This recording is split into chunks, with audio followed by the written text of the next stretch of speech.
Right here I'm going to separate the front of this because it keeps dropping off of the shoulder, and I'm going to stretch it and put it back on, and hopefully 1.5 inch in and 1.5 inch in.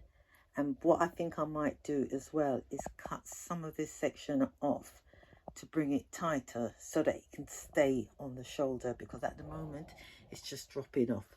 But at the moment I bought this is brand new, bought it from the shop, but it's not practical in a sense because it doesn't stay up, because I didn't buy it for a drop sleeve, and even when it drops it doesn't look tidy. So as you can see, I've separated it, so there's the top of it, and as you can see as well, I'm going to cut some of this down, and hopefully by the time I stitch it back to it and overlock it, it will stop it from running. So I'm going to reduce it around that amount, and hopefully, because I want it to widen up so that I can stretch it further. So I'm going to fold them and put them back together.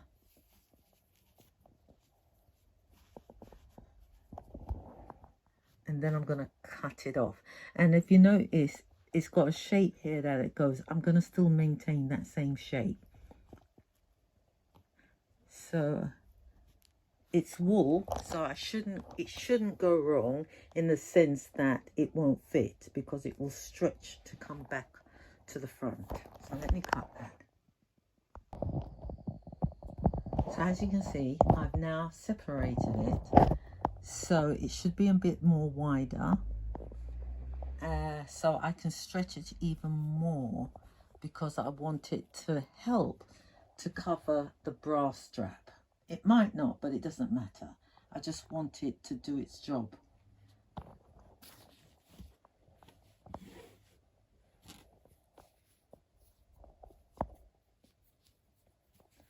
So I've only gained just a little bit, but what I'm going to do is when I put it back together, I'm actually going to stretch it so it will work. 1.5 inch, I think. I'm going to try 1.5 inch. Now what I liked about this is that underneath the arm it really went close up, right close up to, which is unusual. There's normally a gap there, and then move it up. Do you know what?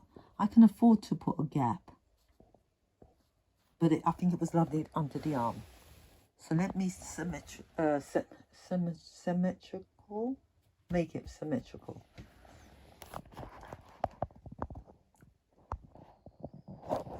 As you can see, I was able to pull this off because it looks as though it was hand stitched on.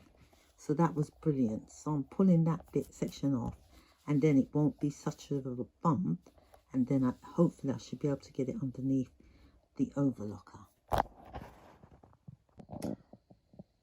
All done. Now it's time to stitch it up.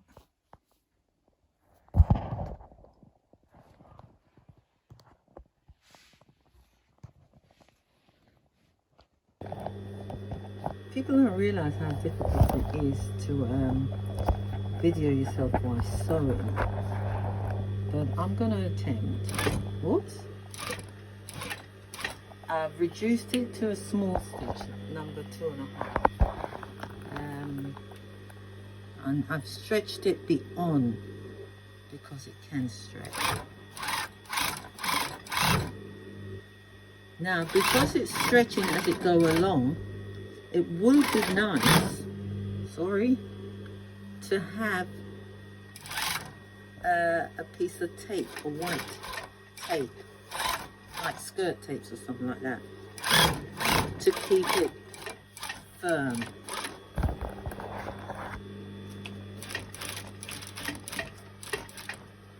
So that's one done.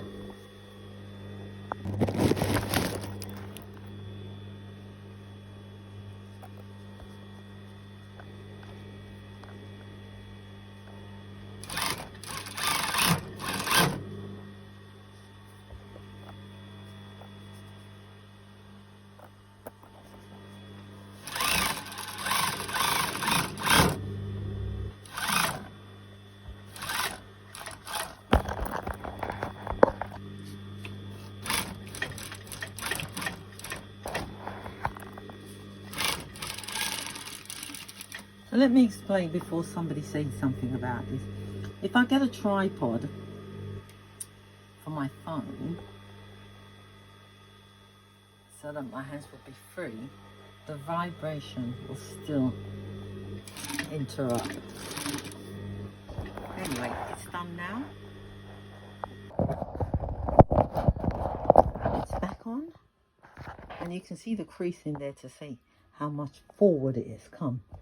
Right, so now I'm going to go over to the overlocker, which is over there, with my new. It's back on. And you can see the crease in there to see how much forward it has come. Right, so now I'm going to go over to the overlocker, which is over there, with my new.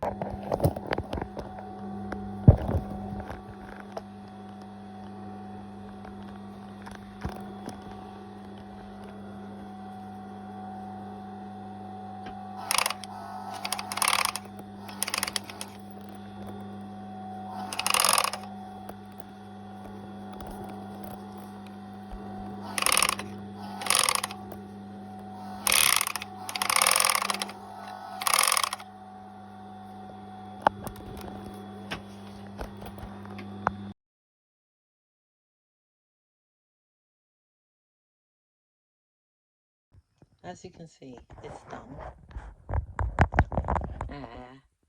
And it's more near here as I wanted instead of here. And I could have done it a bit tighter, but it's done.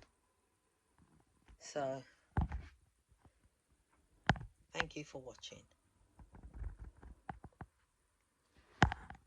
How to repair the shoulder or adjust your garments.